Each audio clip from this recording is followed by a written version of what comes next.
It's the Mike Francesa podcast on the Bet Rivers Network. Hello again, everybody, and welcome to the Mike Francesa podcast. A happy new year to everybody as we get ready for the final week of the regular season in the National Football League. And it has obviously been a week like one we have not experienced in a very long time, if ever, in the NFL. First, of course, this is brought to you on the Bet Rivers Network. Brought to you by the folks at Bet Rivers for all of your wagering needs. It's Bet Rivers in New York and New Jersey. Play Sugar House in Connecticut. And Bet Rivers has a new Football Squares game where you can win up to $10,000 when you make your football plays. So check it out on the Bet Rivers and Play Sugar House app. So check it out, a $10,000 Football Squares game that is there for you to pick up with a bet of $10 or $50, maybe pick up $10,000. So check it out wherever you wager along the Bet Rivers Network or on any of the apps or Play Sugar House apps. Check it out. So it could be very profitable for you over the next days or weeks. Obviously, we all have had a wild couple of days with the NFL. It is very, very good to report that the young man that Hamlin has made, according to doctors, a remarkable recovery today, substantial improvement neurologically in terms of his organs.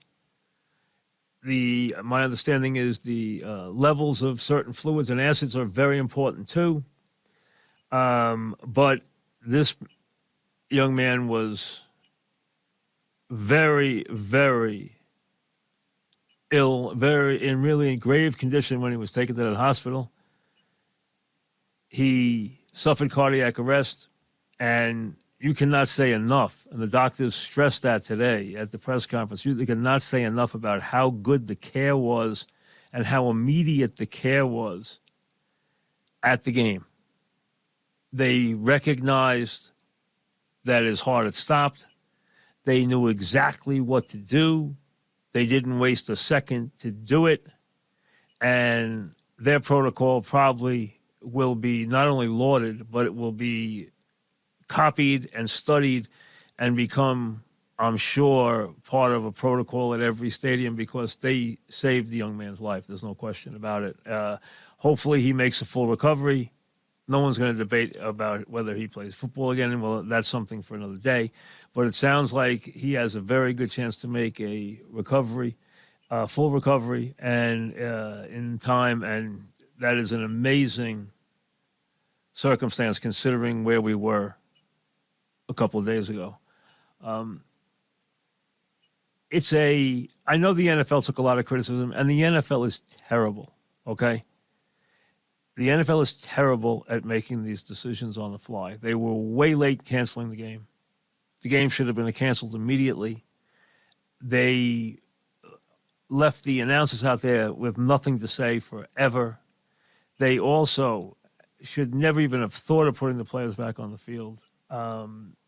Who cares who said what? And the NFL has denied stuff that they clearly did. Well, who cares about that? The bottom line is it was handled the right way eventually. And more importantly, the protocol on the field by the professionals who were there to step in for that kind of incident not only did their job, they did it at such a high level. They should be incredibly commended for and lauded for what they did. They saved the young man's life. I don't think there's any question about that, and that's what the doctors talked about today. The job they did was extraordinary. So congratulations, and they should be cited for that. The NFL now will be under another level of scrutiny, and there will be a barrage of stories. You've already seen them about safety, about player safety, about the future of the game. Every time there is a significant injury event on an NFL field, it impacts the future of the game. You know, there are millions of people tuned into that game who have sons, whether they're young mothers, whether they are young fathers, whether they are fathers, mothers, grandparents, whatever. They have football players on the high school level, on the college level, on the professional level. And so many of them don't want their youngster to play football after they see an event like that. And who can blame them? The game has a dangerous element to it. We love the game. We love football. I mean, so many of us do. It has so many followers in this nation. It is an incredible sport. It's an incredible level of entertainment. The best level of pure entertainment on television. That's why it gets the ratings it does. But the NFL has to do all it can do. And it doesn't. It has to do all it can do to use its riches, its embarrassment of riches, to make sure that the equipment stays modernized and protects the player. Like an example, this player his heart was probably stopped by a hit. We don't know the exact details yet, but we feel there's a very good chance that was the case. We knew there was a youngster in baseball and Little League who was hit with a line drive and passed away. After that, they came out with a shirt that my kids even wore when they were playing Little League, and it had a plastic middle over the heart where if it was hit with a line drive, it would protect. They have to then look at what they need to do to put things around the shoulder pads to protect the back and protect the heart area. They need to continue to move forward in protecting the head. Everything they can do to the helmet in the future. Because the serious injury, that devastating injury like America watched possibly unfold in front of us the other night, has the ability to take millions and millions of prospective players out of the game. Because parents, they think twice about it. I know, because you know what? I have a son that's going into college on a football scholarship. Every game he plays, I say a prayer before the game starts for all the players out there, and also that he comes back safe. We know it's a dangerous game. And those of us that let our kids play it on the high school level, on the college level, and if they're fortunate enough on the NFL level, at the pinnacle of the sport, know there's danger with this game. There's an inherent danger that comes with the sport. Everyone knows that. But it's up to the league and to the Players Association and to everyone who surrounds this game to figure out a way to make it the safest game it can be so that there is a future for this sport. Because no one can tell you they don't have that fear when they send their player out. On the high school level, I felt it. When my son plays in college next year, I'll feel it. My wife loves football. She's from a football family, and she has said 1,000 times, I'll be happy when his football career is over. I just will. That's how mothers think about football. It just is. They love it. They understand that it can be a educator, that it can mold young men into better men. There's so many good qualities that can come out of football, but there's also that inherent danger that you have as a parent when you send somebody into the game and permit them to play. A lot of people don't let their kids play. I've had so many parents say to me, why do you let your son play football? I say, because he loves it. You don't worry about it? I said, yeah, I do worry about it. Yes, I worry about it. And he's already been injured. He's already had shoulder surgery. He already suffered probably one concussion as a sophomore. Maybe mild, but still, I worry about him for 2 days. I sat next to him and watched him sleep for 2 days. Stayed up and watched sleep. I was so worried about him. So, yes, anyone who has somebody playing in those games on any of those levels thinks about that.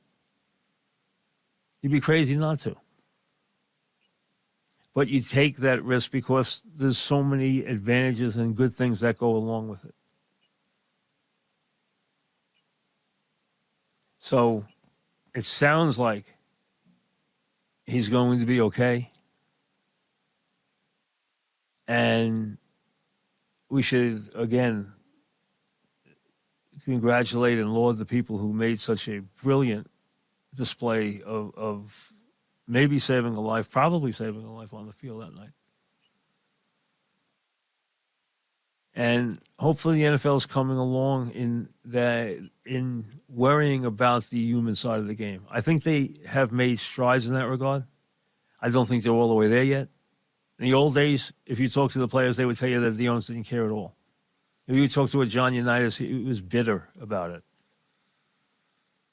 Other guys were bitter about it. Then you watch a movie like Concussion and you see how, I mean, let's be honest.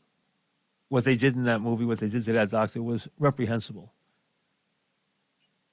I don't know how Goodell could look in the mirror after the stuff he did. He shouldn't even be commissioner because of that.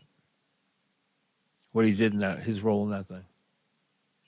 They lied, just like the tobacco companies lied. But hopefully those days are gone. And we're moving into a better day. So that the sports can survive. But it needs to take advances in making the game. It never can make it 100% safe. We know that. But it's got to make it as safe as humanly possible. And if we can prevent a hit like that the other night, if that's what happened here, sounds like it was. Sounds like you had a healthy player there. And he just got hit in such a way that it stopped his heart. As crazy as that sounds. There was a player, if you remember back, and nobody cited that, I guess because when that happened 50 years ago, when we had that fatality in a game, when we had a player who went out for a pass and collapsed. But the reason why I don't think it was linked to what happened here was because of the fact that he was taken inside. The game continued as they, I guess, fought trying to keep him alive, and they didn't announce his death until after the game was over. And that was, 50 years ago.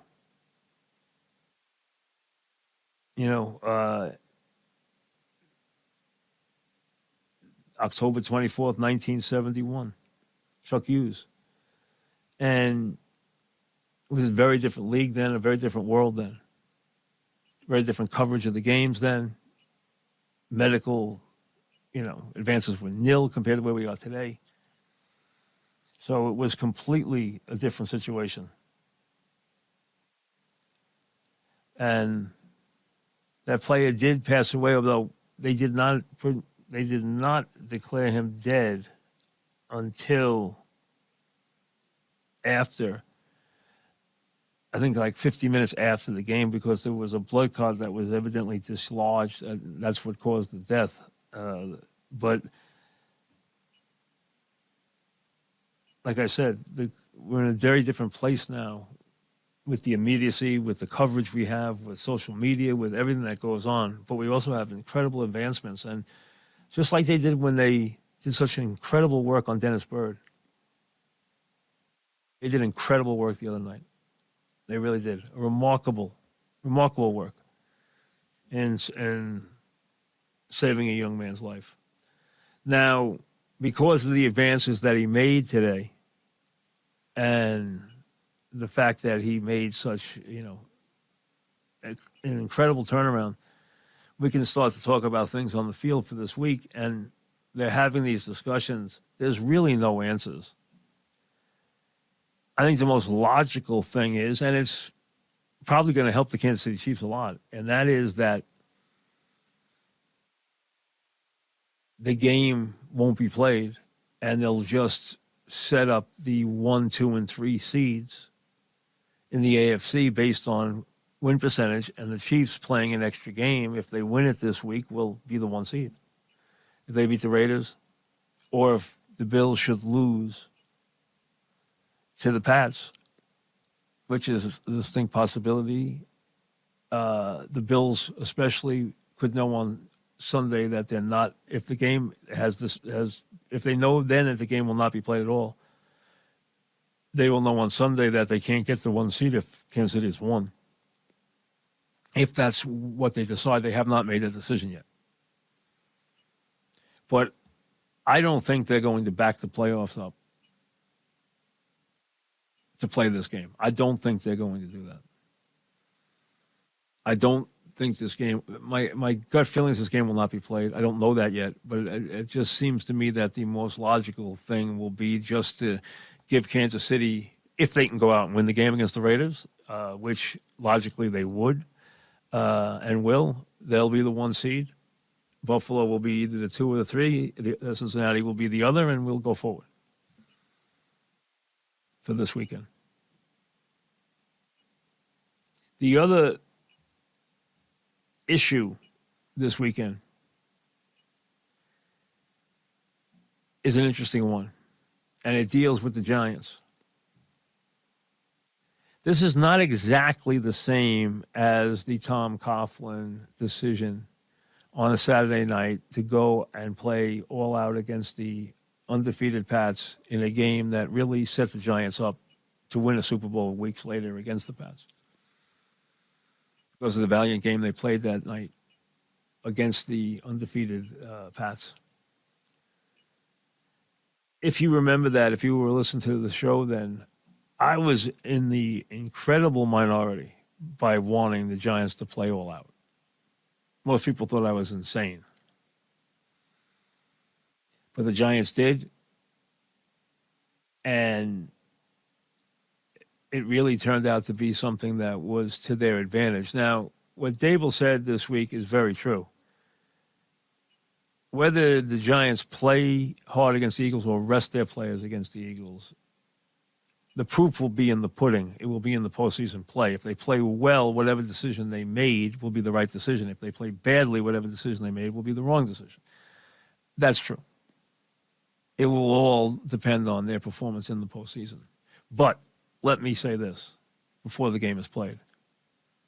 I firmly believe that the way to play this is to go after the Eagles with everything they have. Because the Giants owe it to the league or to anybody in the league. They don't. They earned the right with their play to make a decision whether they want to rest their players or play this weekend. They earned the right to do that. But I say go out and play this game pedal to the metal, because it is the best way in my mind to prepare the team for the postseason. This team is not good enough to turn it on or off. Last week I got an email and I said about the Tennessee Jacksonville and the fact that their game last week didn't matter. How would I play it? And I said, Tennessee, as banged up as they are with their quarterback situation, they're going to rest the guys they need to rest. They're a veteran team. They've been there before. And they're in a very odd spot right now because they've had a very rough finish to their season and they're all banged up. I said the Jacksonville team, young as it is, and on the roll that it is, should not in any way stop and not play this week. They should give it everything they have, play as hard as they can, win that game going away, and give them some momentum into this Tennessee game that is a playoff game. That's exactly what they did. They demolished the Texans. They continued rolling along, and now they will play Tennessee this week for a playoff spot. The game is Saturday night, and it is a playoff game. The winner's in, the loser's out. I know Jacksonville has a way to get in, but let's be honest. The winner's in, the loser's out for all intents and purposes. And that was the right way for them to play it. I think the Giants should do the same thing. And again, not because they owe it to anybody, because they don't. They've earned the right to make their own decision, but because it's the right way to prepare this team at this time for the postseason. Your emails when we come back. Want to email the Mike Francesa podcast? Drop Mike a note at mikefrancesapodcast@gmail.com. I'm Mike Francesa, and remember, Bet Rivers has a new Football Squares game where you can win up to $10,000 when you make a play on the football game. So remember, check it out at Bet Rivers and Play Sugar House apps. So remember the Football Square game now at Bet Rivers and Play Sugar House on all their apps. You make your football bets and you can win up to $10,000. Send your emails to Mike Francesa at Gmail, the Mike Francesa podcast at gmail.com. We'll get to as many as we can. Tomorrow, look for our Football Friday podcast for the culmination of the regular season. We will have one for you up there tomorrow. And obviously, we will be there Sunday. Once we have all the playoff matchups, once we've put the regular season to bed, we will have stuff for you on Sunday, setting up the playoff matchups and looking ahead to everything that's going on in the NFL. And again, Mike Francesa podcast at gmail.com. All right. Mike and Patchogue starts us with, what do you think is the biggest what-if moment in New York sports? I always think back, he says, on the Yankees and the 2001 World Series after what went on in 9/11. That could have been the most famous championship in sports history. Not sure that would have been the case. Obviously, it was a very, very emotional time. It was a remarkable series in a lot of ways. When the Yankees made those comebacks in games 4 and 5, you never thought they'd go out there and lose both games, as they did.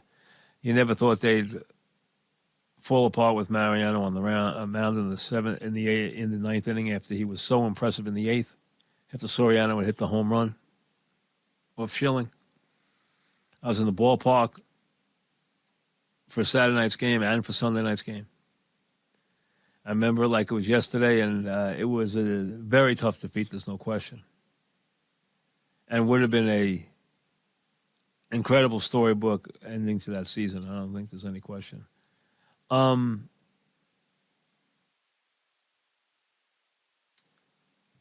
think about what if the Knicks had won a championship under Riley, would that have changed his future path? If they had won that game 6 as they should have in Houston, before being blown out in game 7. That one is one that sticks with me a lot. I don't think there's any question about it. But we could do that with so many different games. Does that mean also changing games that have already been winners, what if, as well as flipping games that were losers, what if? So you could play that game for a long time. Jason in Jersey, I've been shocked at how little the NFL has done in terms of protecting players from head injuries. It seems to me the league will either be sued or soon there won't be enough kids playing football. Do you think the league has a future if nothing drastic changes? Well, I just addressed a lot of this. I think it is incumbent on the league to utilize every resource they have to make sure they do everything to protect against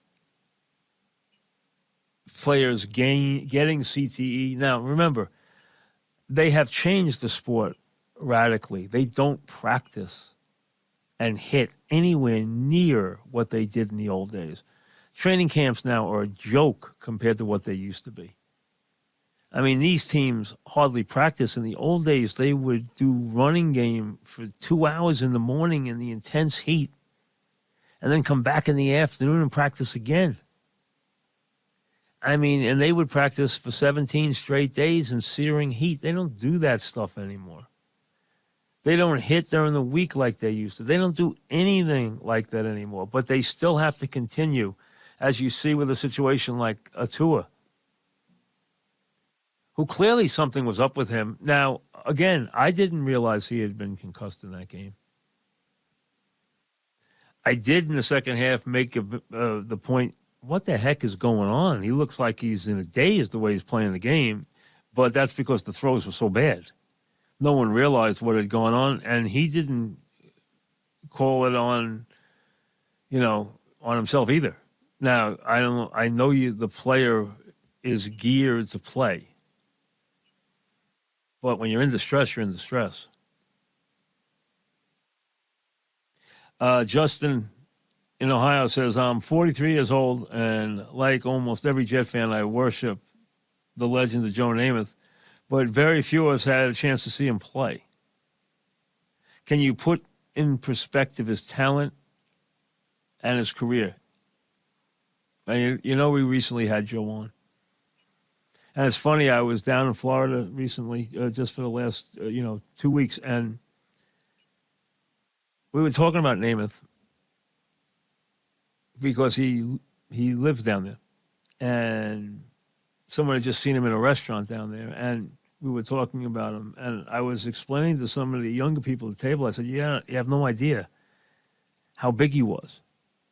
I mean, he was like Elvis. I mean, he was bigger than life. I mean, he was an enormous star, and he was. He was an enormous personality. He transcended sport. Now, as far as his ability, when you go back to Joe as an athlete, Bear Bryant said that his two greatest athletes that he ever coached were Joe Namath and Ozzie Newsome. Joe, when he went to Alabama, was a quarterback who could run and throw. He also was a all-state basketball player and a baseball player who could have signed a huge contract. So he was a great all-around athlete from Pennsylvania. When he came to the pros, his knees were completely shot. As a matter of fact, Dr. Nicholas said the Jets will be lucky to get 3 to 4 years out of him. That's how bad his knees were. But if you wanted to think of a player, Dan Marino would be the closest that you've seen to Namath in terms of style. Carry the ball high, great throwing arm, very smart behind center. Didn't run because the legs were bad at that point, but got rid of the ball very quickly, carried the ball high, and had an incredible amount of talent, plus was very smart. I mean, Lombardi called him the prototype for all quarterbacks. So he had immense ability, even though he struggled with injuries and some poor teams for a lot of his career. Dan in Texas. Been a tired fan of the Jets for 25 years. I'm tired. As much as I hate turnover, I'm desperate for a proven coach. I'd like to throw this kitchen sink at Sean Payton. Well, a lot of teams are going to want to throw a bunch of money at Sean, it looks like. Sean's going to be out there. Between Sean and Harbaugh, they're bouncing around. Their names are bouncing around a lot. I see tonight Harbaugh tried to cool all that. He didn't shut it down, though. There's no question he's been flirting with Denver and flirting with Carolina. You've heard Sean's name mentioned in Arizona. You've heard Sean's name mentioned in other places, even places where there's some winning coaches. I've heard some crazy rumors about Sean for next year. Sean and Tom Brady, Sean and this, Sean and that. So there's more Sean Payton rumors than you can shake a stick at. As far as where the Jets are, the Jets are telling you that they are sticking with the quarterback. They weren't going to jettison him this quickly. Not a guy that picked this high. But let's be honest. The Jets cannot go into the season. We're figuring Flacco's gone. They can't go into the season with just White and Wilson and think they have the quarterback spots covered. They need a proven veteran quarterback. I would not, if I'm the Jets, look to draft another quarterback and bring him into this mix right now because that's not going to make them better playing a rookie. The Jets have significant. I've heard a lot of people say now, we were wrong about the Jets. They weren't that good. Nonsense. The Jets have superior personnel in a lot of places and a defense that's good enough to win a Super Bowl. They have to get better in the coaching ranks, and they have to get markedly better at quarterback. And right now, Wilson has regressed to the point where he is shattered completely. He has no ability to play that position right now. He doesn't even set up right. He is completely lost. I do not believe you can go into next year counting on him. You want to tell me you're going to keep him around for a couple of years of the project? Fine. But you know what? He cannot be your quarterback going into the next season. And I think they need better than White. So I think they have to go out and get a veteran quarterback. That's always tricky. Does that mean it's Garoppolo? Does that mean it's somebody else? I don't know. We'll have plenty of time to discuss that. But that team with a veteran quarterback and some better coaching, and a lot of that will come with a quarterback that they don't have to coach because they don't seem to be able to coach these quarterbacks. They can win. The Jets let this season completely unravel because of the quarterback position. And I told you from training camp on that this team was very talented, but it was going to come down to the coach and the quarterback. And those two positions killed this team. Josh in Jersey. McAdoo started hot with the Giants. From a casual fan's perspective, why should I automatically be more sold on Dable? Good question. Fair question. And why is the rest of the league so sold on him? Excellent question. Are we jumping the gun with Dable? No. You can tell right away with a veteran assistant, and Dable paid his dues. He's not a young man. He paid his dues for a long time in a lot of places, a lot of winning places. Coach some good players. Coach some good teams. Now, you can tell immediately if the job is too big or it fits for a guy when he becomes the head coach. Dable, from day one, from the first time you saw him on the sideline as the head coach, you could see that he was comfortable in his own skin. Plus, I mentioned this from the minute he got here. I'll take a wait and see approach with Dable, but one thing I am impressed with is he put together a hell of a staff. That was obvious, and right now you hear over and over again how hard it is. You hear guys who have been proven winners tell you how hard it is to put a proven staff together. It's just hard to get your hands on coaches that are quality coaches now. And he went and did it. And bringing in Wink Martindale was a absolute home run. Dable should be coach of the year. Wink Martindale should be coordinator of the year. That's how good they've been. Martindale's coaching has been nothing short of brilliant. I'm going to tell you a secret that I think you probably know. Giants aren't that good. They've done it with mirrors. They aren't automatically a good team next year. They need a lot more players.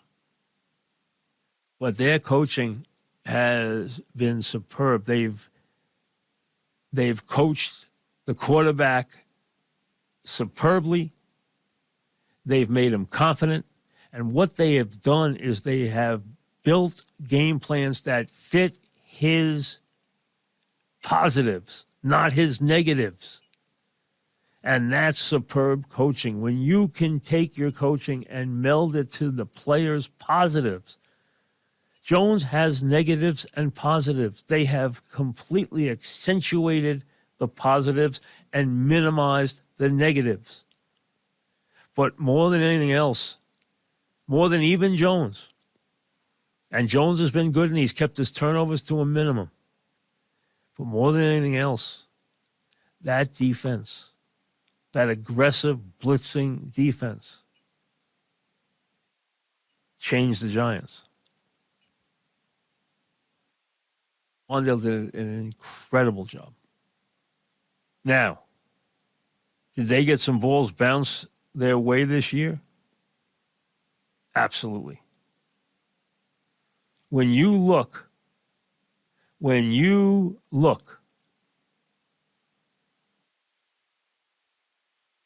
at what the Giants did early in the season, in the fourth quarters of those games, and you go back over those games and realize, okay, from week one, it started right out of the box, okay?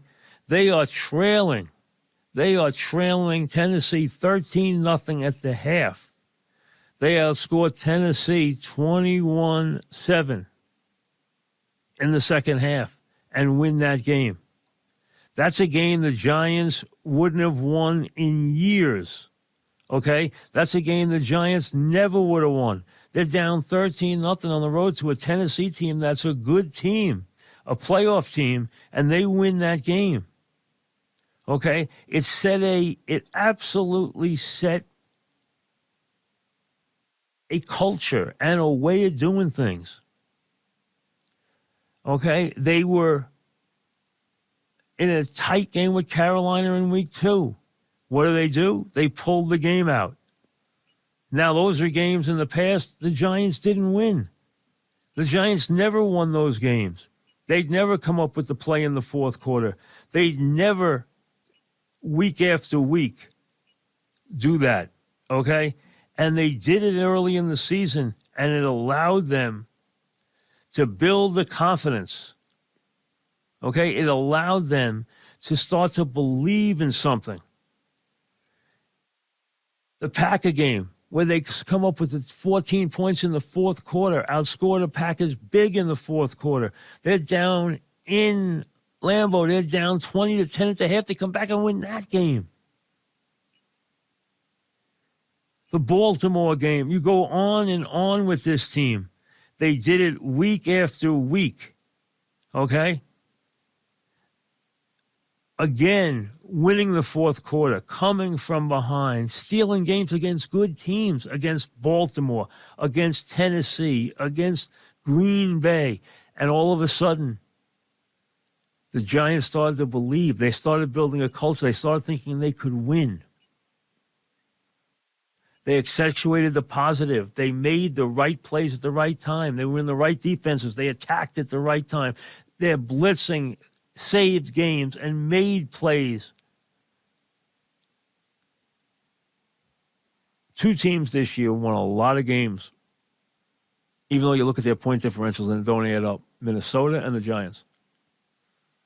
Are they going to do that again next year? Who knows? But I'll tell you, the coaching this year, the culture they built, and what they relied on, it really hit home. And Dable, Martindale, they did an incredible job. And kudos to some of their players for having good seasons. And kudos to Daniel Jones for accentuating the positive and staying away, for the most part, from the big mistake. Am I sold that he's a proven guy that you can win with in this league? I think as long as his legs are good, he's a starting quarterback in this league.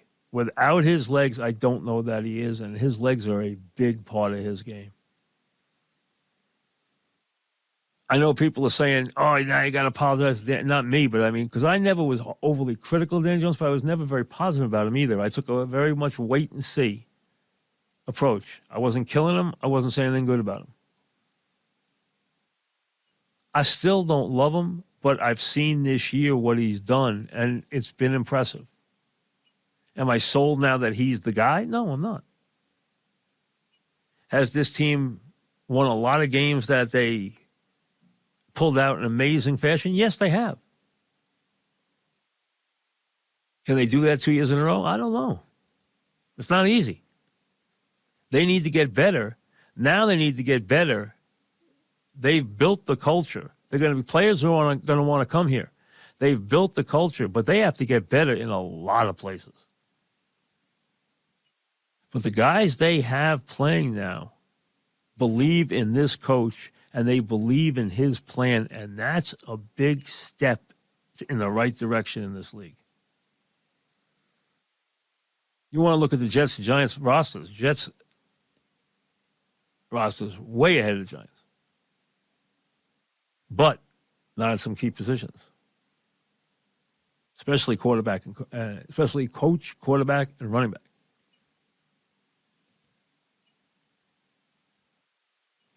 Offensive head coach and defensive coordinator. That's where the Giants' strengths start with Dable, Martindale, Jones, Barkley.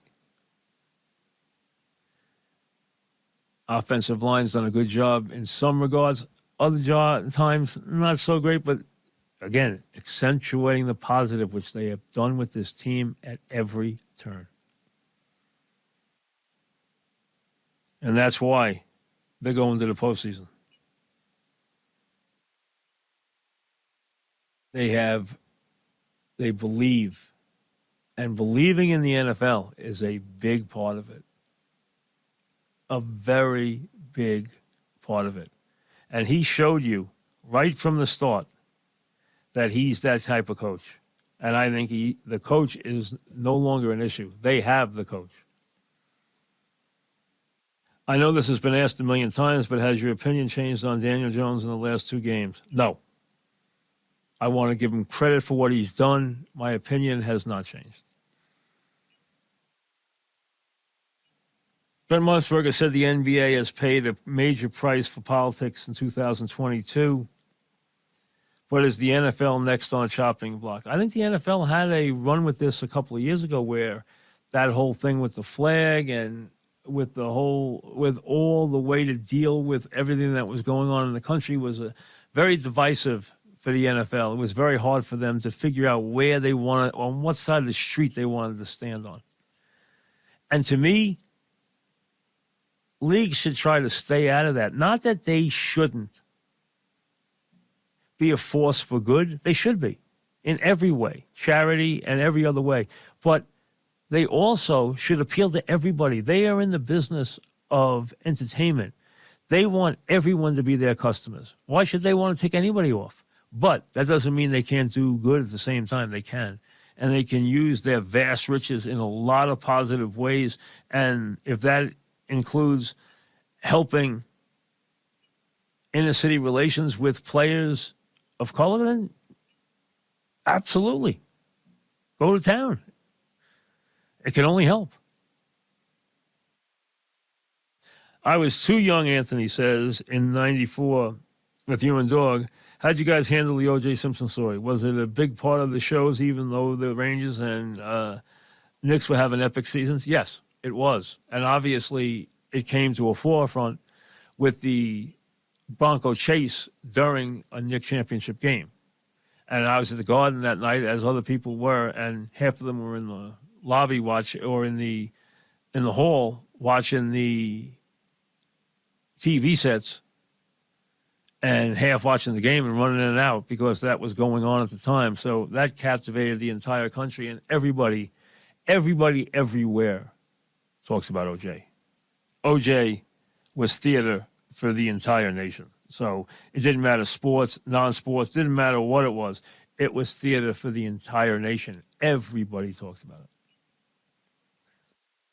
JT emails, J.J. Watt recently announced he will retire. I know you weren't his biggest fan, but do you think he is a Hall of Fame player? Absolutely. I don't want to make you think that I ever thought Watt wasn't a Hall of Famer. He is. He's a Hall of Famer, there's no question. I do not believe he was as good and as impactful as some people made him out to be. Some people wanted to call him one of the handful of greatest defensive players of all time. Some people wanted to put him on a level with a Reggie White and a Deacon Jones and players like that and a Lawrence Taylor. And I thought that was a little much. He won Player of the Year a couple of times. He was a very productive sack player. Again, I think he was a Hall of Famer. I think there have been better defensive players, though. That's all. I was never telling you that he was not a very talented player. I just thought that he got so popular with the fans that there was almost an exaggeration to his talents, I thought, a little bit, in terms of how he impacted his teams on the field, in terms of whether they won or lost, and making big plays in big spots, stuff like that. I thought he was a smidge overrated, but he clearly is a Hall of Famer. Tomorrow, look for our Football Friday podcast for Week 18. We'll have all the playoff possibilities, and we'll talk about all the games and everything else as we head towards the postseason. So, again, Happy New Year, and we'll talk to you soon. Thanks for listening to the Mike Francesa podcast on the Bet Rivers Network.